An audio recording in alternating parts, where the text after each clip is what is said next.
नमस्कार दोस्तों, Indian travel online में एक बार फिर से आपका स्वागत है। दोस्तों, रामायण के विभिन्न पात्रों का उल्लेख रामायण में मिलता है, जिसमें एक सबरी थी। सबरी प्रभु राम की बहुत बड़ी भगत थी और उसने अपना सारा जीवन राम की भक्ति में समर्पित कर दिया। अपनी कुटिया में बैठी सबरी प्रभु श्री राम के इंतजार करती रहती थी। दोस्तों, भगवान और भगत का संबंध वैसा ही होता है जैसे माता पिता का अपने बच्चों के साथ। जो भी भगत सच्ची श्रद्धा से भगवान की स्तुति करता है, उन पर कृपा जरूर होती है। ये अटल सत्य है। दोस्तों, आज हम आपको सबरी माता की कहानी सुनाएंगे। ये बात उस टाइम की है जब भगवान राम ने जन्म नहीं लिया था, जब भील आदिवासी कबीले के मुखिया अज के घर में एक बेटी ने जन्म लिया था। उसका एक नाम शर्मणा और दूसरा नाम सबरी रखा गया। सबरी की मां इंदुमती उसे बेहद प्यार करती थी। बचपन से ही सबरी पशु पक्षियों की भाषा समझकर उनसे बातें करती थी, उनके साथ रहती थी और उनसे खेलती थी। जब सबरी की माँ उसे देखती तो कुछ समझ नहीं पाती थी। कुछ समय बाद एक पंडित ने सबरी के परिवार को बताया कि सबरी आगे चलकर एक साधु बनेगी। इस बात का पता चलते ही सबरी के पिता ने उसका शादी के लिए रिश्ता तय कर दिया।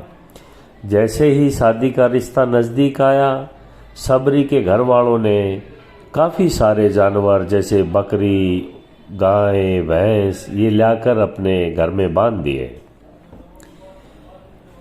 सबरी की माँ जब सबरी के बाल बना रही थी तो उसने माँ से पूछा, माँ इतने सारे जानवर हमारे घर पर क्यों लाकर बांध दिए? माँ ने जवाब दिया, बेटी तुम्हारी शादी होने वाली है, इसलिए हम लोगों ने इसका इंतजाम किया है। इनकी बलि दी जाएगी और तुम्हारी शादी के दिन बलि की प्रथा होगी। फिर इनमें से स्वादिष्ट भोजन बनेंगे और बारातियों को परोसेंगे। यह सब सुनकर सबरी दुखी हो गई। काफ़ी देर तक सबरी ने उन जानवरों को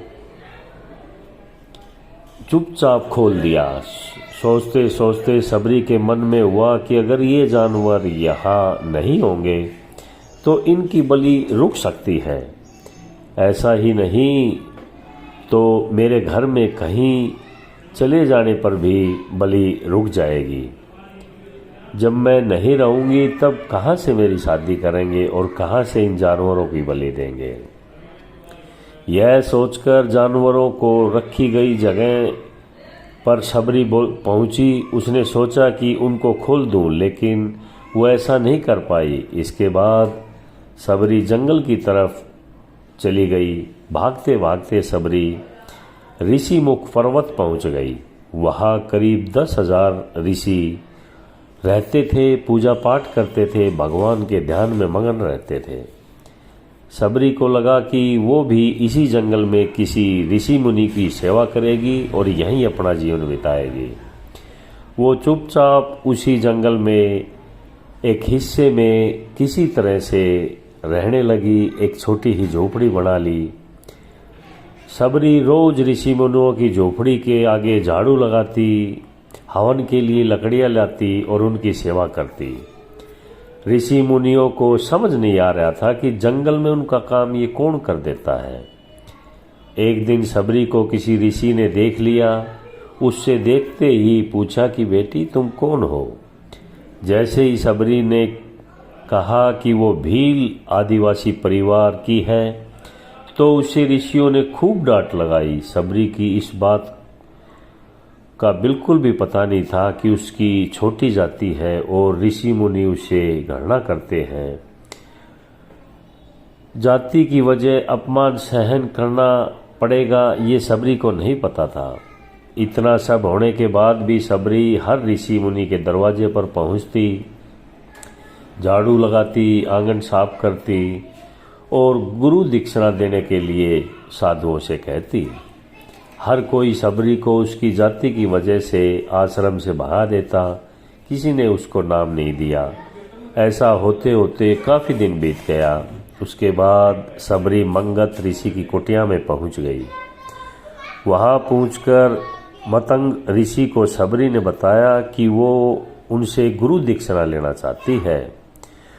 उन्होंने खुशी खुशी अपने गुरुकुल में उसको रहने की जगह दे दी और भगवान से जुड़ा ज्ञान देते रहे।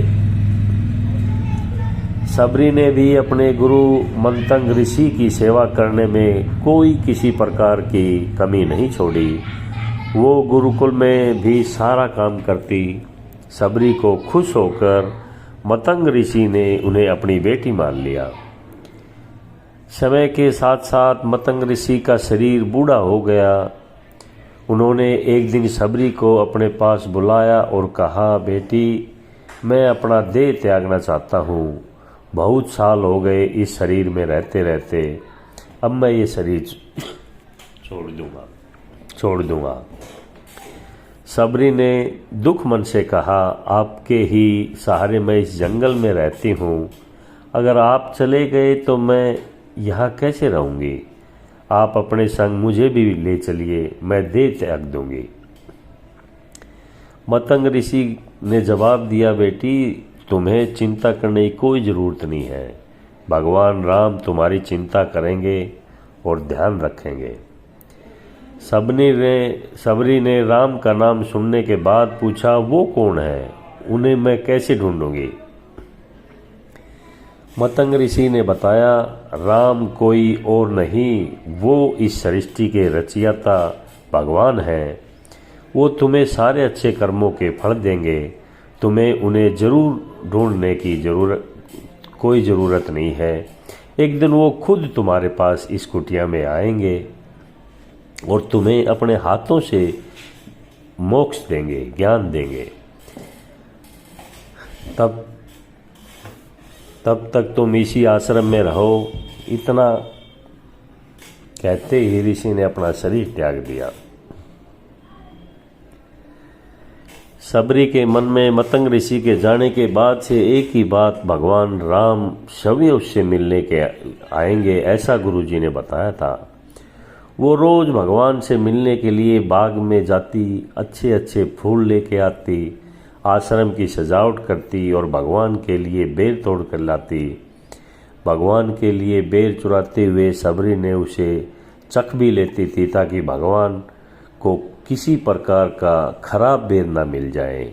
ऐसा वो रोज करती थी, ये सोच के कि भगवान आ जाएंगे।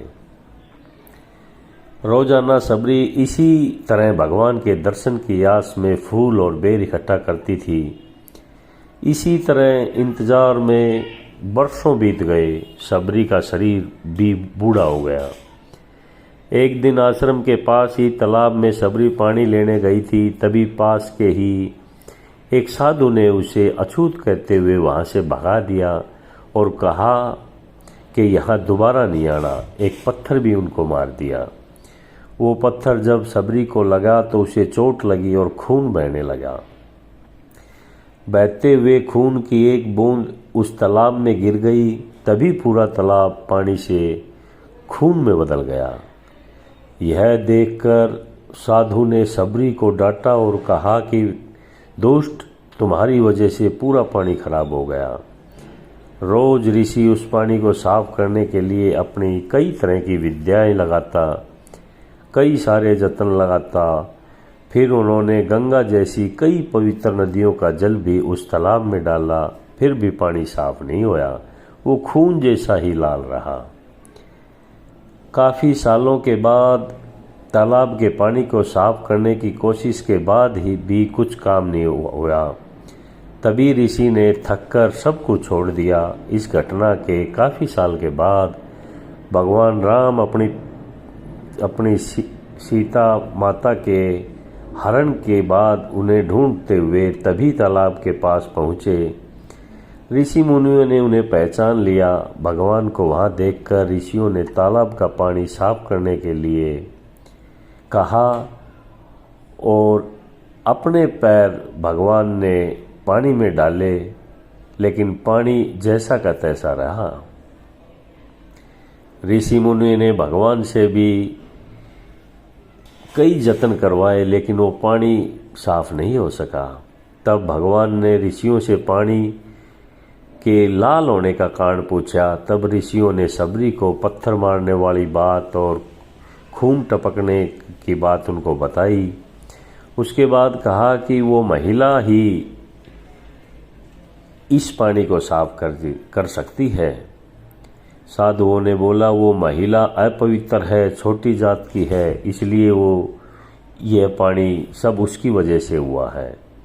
उसी वक्त भगवान राम ने ये सब लोगों के खराब वचनों को सुनकर सबरी को इस तरह से बोलकर आप लोगों से उसे नहीं मारने की साधुओं को सलाह दी, बल्कि ये कहा कि आप लोगों ने उसे पत्थर मारा, घायल किया, ये ठीक नहीं किया। भगवान राम बोले, कहाँ है वो माई, मैं उससे मिलना चाहता हूँ। तब तक सबरी उसी तालाब के पास पहुँच गई। इस दौरान सबरी के पैर को ठोकर लगती है और कुछ धूल उस तालाब में गिर जाती है और तभी पानी साफ हो जाता है। भगवान सबसे कहते हैं कि देखिए, आप लोगों ने क्या नहीं किया, लेकिन पानी साफ नहीं हुआ। इस माता की पैर की धूली जरा सी तालाब में गिर गई और पानी साफ हो गया। भगवान राम को सबरी भी पहचान चुकी थी। उसे प्रणाम करके सबरी ने कहा, भगवान आप मेरी कुटिया में आइए। भगवान भी खुशी खुशी उनकी कुटिया में चले गए। फूलों से सबरी ने भगवान राम का स्वागत किया। वो सीधे बेर तोड़ने के लिए बाग में गई और चक चक कर बेर लेकर आई। उन्होंने बड़े ही प्यार से भगवान राम और उनके भाई लक्ष्मण को बेर खिलाए। भगवान राम ने भी उतने ही प्यार से उस बेर को खाना शुरू किया और खुश हो गए। तभी बेर देखकर मुंह बनाते हुए लक्ष्मण ने कहा, भैया ये बेर तो झूठे हैं, इन्हें आप कैसे खा सकते हैं। भगवान राम ने जवाब दिया, लक्ष्मण ये झूठे नहीं बल्कि बहुत ही मीठे हैं। सबरी माई हम सब के लिए बहुत प्यार से तोड़ कर लाई है। इतना कहकर भगवान राम प्यार से बेर खाने लगे। भगवान को जाते हुए सबरी माई ने कहा, आप मुझसे जो चाहे वो मांग सकते हैं। सबरी ने कहा, मतंग ऋषि के कहने पर मैं आज तक सिर्फ आपके दर्शन करने के लिए जी रही हूँ। आप मुझे मोक्ष दीजिए, मैं अपना शरीर आपके सामने ही त्याग दूंगी। उसी वक्त सबरी ने अपना शरीर त्याग दिया। भगवान राम ने उसे अपने हाथों से अंतिम संस्कार किया और सीता माता की खोज में आगे बढ़ गए। इस तरह से साधु मतंग की बात सच साबित हो गई और सबरी ने भगवान राम के दर्शन किए। उसी टाइम से भगवान राम को सबरी के नाम से भी जाना जाता है। दोस्तों, आप लोगों को अगर ये कथा अच्छी लगे तो शेयर और लाइक ज़रूर करिए। नमस्कार। जय श्री राम।